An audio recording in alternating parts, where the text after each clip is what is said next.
Hey guys, I'm Dov, and today I'm back with more Total War Warhammer 2 online action. We're back today with Azhag the Slaughter and the Greenskins, going to be taking on the Vampire Counts. So let's get to the army compositions. Potentially a tough matchup for the Greenskins. We've got Azhag up in the air here to Spirit Leech spam. He's got Spirit Leech, of course. He's also got Armor Piercing, pretty good melee attack. Low melee defense, though, something to watch out for. Only 24 melee defense and only 70 armor. Of course, and again, just Spirit Leech from the Lore of Death to put out some damage. In terms of the rest of the army here, we've got the Moon Howlers, Regiment of Renown. These guys cause fear, which means they're also immune to fear. They're not immune to terror, but they are immune to fear, which is nice because all vampire units cause fear. And of course, they're just a very mobile, decent Regiment of Renown with okay combat stats and a full 60 unit models. We've also got Morgan's Magi Marauders and some Spider Rider Archers. Over here we've got more Spider Rider Archers and the Death Creepers Regiment of Renown. These guys have got regeneration, which is always nice, and stock as well. We've got count them, two Ragnarok Spiders. One of them is the Regiment of Renown Queen for the Spiderling summons. And then to round things out, we've got 2 units of Night Goblins, both Regiment of Renown, 8 Peak Loonies, and Warlords Boys, and 2 Black Orcs. For my opponent, it's actually Agony Achilles, who's an old tournament player, said he was just getting back into Warhammer, hadn't played Total War Warhammer 2 at all, so is getting back into it. He's got Black Knights here, and then a unit of Blood Knights as well. 2 Graveguard with some Cairn Wraiths, a Master Necromancer on a steed here. Let's look at the spell selection. He's got Invocation of Nehek, Dance Macabre, Gaze of Nagash, and Raise Dead, as well as Curse of Years and Wind of Death, so I guess just trying everything out. But yeah, also got 2 Crypt Horrors, some Skeleton Warriors and Skeleton Spears, 2 Graveguard with great weapons, a unit of Fell Bats, and the dreaded Black Coach. So without further ado, let's get the battle into full gear. And you can see we're going to be dropping a Spirit Leech on these Cairn Wraiths. Now, Cairn Wraiths do have relatively low HP, and because of their low model count as well, the Spirit Leech can snipe off a couple of unit models and do some pretty solid damage. My opponent does respond with that Invocation of Nehek, healing up that damage quite nicely, but at this point it's just kind of a tit for tat on the magic. Yeah, in terms of my opponent's build here, the only portion I'm not the biggest fan of is these Crypt Horrors here. They are not the most cost-effective guys in the world, definitely, because of their relatively poor combat stats. In Total War Warhammer 1, they were a quite good unit, but because of their only 30 attack and 24 defense with 15 armor, they can take quite a bit of damage very quickly. Meanwhile, up on the high ground here, we're just doing a bit of skirmishing here, obviously, with the Mangy Marauders in particular. Going to be very useful here with their armor piercing, getting some nice damage done in the flank of those Graveguard. Meanwhile, on the low ground, this force continuing to advance here. We're going to kind of fold up into a bit of a defensive position on top of this hill here. Since I obviously have a skirmish advantage over my opponent, we're going to try and use these skirmish cav to poke away at my opponent's force as much as possible. Another Spirit Leech going down on those Cairn Wraiths there. Again, not exactly meant for a multiple model count unit, but because they only have 45 models there, it actually will drop a few of them down. Another Invocation of Nehek, though, coming down from my opponent. Very well responded there. And yeah, you can see I'm just continually kind of folding back over here. Azhag comes down for a quick chomp on the Master Necromancer and gets some really good damage done before the Blood Knights come in, and I'm going to be forced to pull away with Azhag there. You can see some really nice damage done, and in fact the Master Necromancer actually crumbling there. I was a little late on my wah. If I had actually popped my wah on the way down there, that would have been a bit better, but Moon Howler's also getting in there with the wah. 53 attack, 23 charge bonus. Granted, they're taking a ton of damage, so probably a little bit premature pop on my part, but Cairn Wraiths also going to be getting in here a little bit. But that Master Necromancer took a ton of damage, which is definitely beneficial for me. You can see, though, on the low ground, the Skeleton Warriors, the Black Coach, and more are going to be pushing up, trying to get into a position to get into melee here. But since we've got this force kind of isolated, we're going to try and go for it as much as possible. Invocation of Nehek being dropped by that Master Necromancer, and we'd also put another Spirit Leech on him, but so far he's been able to stay alive. Very well played by my opponent there to keep him alive. We're going to be summoning up some Spiderlings and more to try and bog down this Black Coach here. gets a nice charge into the Warlords boys. Thankfully, they're immune to psychology, so they're not going to get terrified, but they probably will take some nasty shock damage on the charge here from these Crypt Horrors. The Death's Creep is also pulling through this pocket here, trying to get into a safer position. So yeah, pretty rough day for the Warlords boys, but here comes the Spider, going to be getting in and munching on the Black Coach a little bit. Obviously, with its heavy AP, should be able to do some good damage. Meanwhile, over on this side, these Black Orcs in a little bit of an exposed position, so we're going to try and pull back. These Black Knights look like they're going after the Moon Howlers, but getting caught up on the Black Orcs a little bit there. More Spirit Leeches going down on the Master Necromancer, who will regenerate his own HP passively because of that Master of the Undead trait. But Azhag comes down, tries to drop another charge, but Master Necromancer is quick enough to mostly get away there. Meanwhile, the quote-unquote mainline engagement has got underway here. We've got the Spider fighting, getting rear charged there by Blood Knights. These Black Orcs also fighting here in a little bit of a disparate situation. This is just going to be a lot of armor piercing for them to deal with in terms of the Graveguard with great weapons, especially the Crypt Horrors will do okay, and more Graveguard. Meanwhile, over on this flank, the Regiment of Renowned Spider, the Arachnarok Queen, doing a bit better here, and also summoning up more Spiderlings to just keep saturating this pocket, make sure that Black Coach stays bogged down as much as possible. Over here, the Cairn Wraiths are definitely suffering. Cairn Wraiths just have relatively low melee defense, only 20 melee defense, so the Black Orcs will make solid contact, and because Black Orcs just have such high base weapon strength, even though the Cairn Wraiths do have some heavy mitigation with that physical resistance, they will still take quite a bit of damage from those Black Orcs just because they have so much weapon strength. But you can see the Master Necromancer has got to his healing cap, so any damage that we do to him at this point is going to be, you know, honest and true damage. He won't be able to regenerate that. Black Knights coming in, trying to get a rear charge on Azhag, but unfortunately the Blood Knights are over trying to deal with the Arachnarok Spider here, who definitely a good target, but he does plenty of armor-piercing damages in his own right, taking down a couple of the Blood Knights there, and of course the Arachnarok Queen still very healthy. The Grave Guards and other units in here just aren't going to do a whole lot of damage. The Crypt Horrors with their 30 melee attack against the 41 melee defense of the Arachnarok Queen means they're only going to have about a 25% chance to hit or so they're not going to be making the best contact there as well. Meanwhile, over on this pocket, you can see another Spirit Leech going down on that Master Necromancer. The 8-Peak Loonies, who have got a couple of really good Fanatics casts, which I haven't unfortunately been able to catch, they are going to do quite well here in helping to clean up this pocket. Of course, they're unbreakable, so they'll fight to the bitter end here. Meanwhile, the Cav Force is re-secured online, shooting into this unit of Crypt Horrors here, obviously with their low armor. They're going to get a lot of damage taken from this non-armor piercing missile fire. Mangy Marauders are actually out of ammo. They're the only ones who really have armor piercing in this situation. But another Invocation going down on those Blood Knights. Great target. For the most part, a lot of my infantry is gone. It's just these Black Orcs. I mean, I only had a few units of infantry to begin with, but the Black Orcs and the 8-Peak Loonies still holding out very well. Warlord's Boys going to get a nice rear charge in on these Graveguard, and the Skirmish Cav still poking away wherever they can.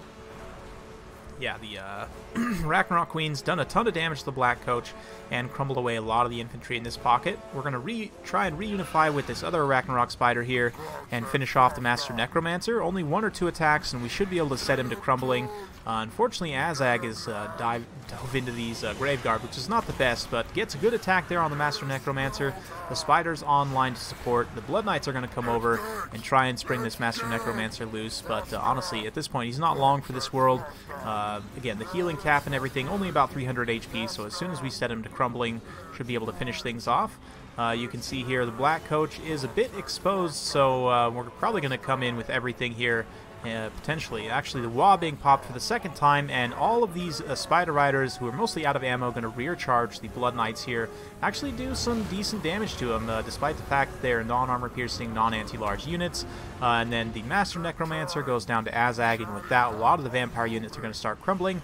Fortunately, my Spider Riders also, once that wall wears off especially, they're going to start to suffer pretty badly here, but we were able to do some good damage to the units in this pocket, you know, and especially with the leadership damage. And another brutal cast of Fanatics just cutting straight through the Vampire's blob here. I absolutely love the 8-Peak Loonies for that particular reason, and they've managed to rack up some pretty good damage with those Fanatics casts. I think we've got 2 of them off throughout the course of the battle, up to 85 kills in total.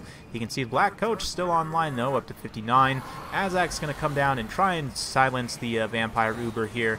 because obviously it's one of the main threats for my force left. So with this thing mostly offline, we should be able to clean things up here. You can see with the loss of the Master Necromancer, balance power shifted very decisively in my favor of Blood Knights. Getting a decent engagement here with the Arachnarok Spider, but Blood Knights have decent AP values, but it's going to be tough, especially in a late game situation like this. And with the Death's Creepas, rear charging them, getting some nice rear attacks in here. And yeah, Master Necromancer was able to summon up one more group of zombies before he went down. But the Black Orcs holding out very well here. There's 13 AP Cloonies that we're going to try and pull back to see if we can't keep that last Fanatics cast. But it looks like Graveguard going after him, probably going to finish him off there. But yeah, with the Black Coach mostly crumbling now, we've got another Spiderling summon. The Arachnarok Queen's just about finished off the units in that pocket. So yeah, Vampire count's getting very, very close to critical binding at this point. You can see a lot of their units starting to disintegrate. Black Coach goes down. Graveguard going down, and just all across the line here, we're going to just be faced with these summoned zombies here. So, very well played to my opponent. I hope you guys enjoyed watching that one. Potentially a tough matchup. We were able to pull out the win here. I'll give my thoughts on the build in the post screen, but yeah, Azhag was able to do his work, gooning my opponent's Lord, and from there it was just a matter of grinding through the rest. And of course, both the Spiders doing very well, 98 and 166 kills. Arachnarok Spiders pretty decent against the Vampires because of their massive armor. Even Blood Knights, you know, with their decent AP values and anti-large, will struggle against Arachnarok Spiders just because of the amount of armor they have is, I think it's, what, 150, 160? So they're going to struggle to do damage. Definitely. Black Orcs also performing very well, 53 and 159. 94 on those AP Gloonies at the end of the day. The two Fanatics casts I got, I only caught the second one, but the first one was pretty similar. It just went straight through a blob, got a ton of damage done, so I really like them. Of course, the Unbreakable is excellent in this matchup. Warlord's Boys are also immune to Psychology, and the Armor Sundering's always nice too, so I've definitely recommended them in this matchup. And yeah, Spider Rider Archers and the Mangy Marauders helped to deal with the Crypt Horrors. Both units weren't super effective at the end of the day, so they definitely helped out in that respect. Moon Howlers just kind of here to bog things up, and definitely helped out in that kind of skirmish phase early on. For my opponent's build, the Graveguard did alright, but since I went with a more monster-focused build, they didn't necessarily have a lot of infantry to cut through.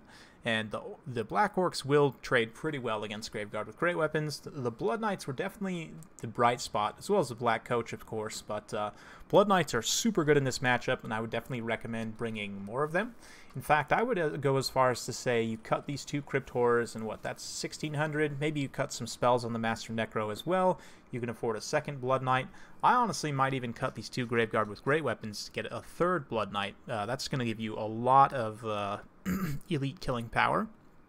Blood Knights, just in general, Greenskins are not great against heavy cavalry, and Blood Knights right now, at least, are one of the strongest. So if we go in here and let's see, we'll set this to the Greenskins. So just in terms of a build perspective, Master Necromancer is not bad. It'd probably be almost a little bit safer to take him on the Hellsteed, because then he's up in the air. I would say Dance Macabre, Invocation of Nehek, and Raise Dead are the spells you're going to want to take here. And then we'll also grab the Wand of Jet for some additional ability, Winds of Magic recharge. So yeah, and then from there, we'll go ahead and grab, yeah, we'll go with 2 Graveguard and the Sternsman to form kind of a back line here. Skeleton Spears and Skeleton Warriors, always nice to fill out some numbers. Yeah, and then we're going to grab 3 Blood Knights here. Or if you wanted to even cut one of these Blood Knights down to the Barracks Reavers, these guys don't have anti-large, but with their regeneration and their better stats from being a Regiment of Renown, they are very cost-effective in this matchup, especially because the Greenskins can't deal fire damage, so the regeneration is not going to be a liability here, it'll be only a benefit. So Barracks Reavers might be a good alternative to a 3rd Blood Knight, something like this. And then, what else did my opponent have? Oh yeah, a couple Fellbats, probably a good idea. The Black Coach to give you a nice mobile terror-causing unit is pretty good as well. And then from there you've got a few more points to kind of spend wherever you want. Maybe you grab some additional skeletons, maybe you grab just a bunch of zombies to give you more bodies. Maybe you want to come in here and get the Dire Pack for another anti-large type unit. another mobile type unit. These guys are fast enough that they can catch skirmish cav to a degree, so they could be useful in chasing around like spider riders and wolf riders, stuff like that. So I think something like this might be a little bit better optimized. Just basically dropping the crypt horrors, changing the spell selection a little bit, and bringing more of a heavy cav focused build, I think is going to work better against the greenskins. And just in general, crypt horrors are not really cost effective right now. Ethereal units as well, you know, the Cairn race were a pretty rough pick there. I've shared my thoughts on ethereal units before, but just to reiterate, they generally have very poor stats. The physical resistance is nice, but there's so much magic damage flying around now between spells that give magic damage in melee, units that just have magic damage baseline, whether in melee or at range. There are lots of direct damage spells, and just plenty of other sources of magic damage. So I definitely think that ethereal units, for the time being, are not worthwhile.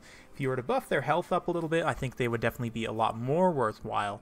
But as they stand right now, I would definitely recommend against bringing them in most matchups, and that even includes the greenskins, who they used to be very good against, but especially because of course, Azhag's always had their direct magic damage, but especially with Fists of Gork giving magic damage now, can potentially be very tough having ethereal units, so I definitely would recommend against them. But something like this, like I said, a heavy cav focus, pretty good against the greenskins. But let me know what you guys think in the comments down below.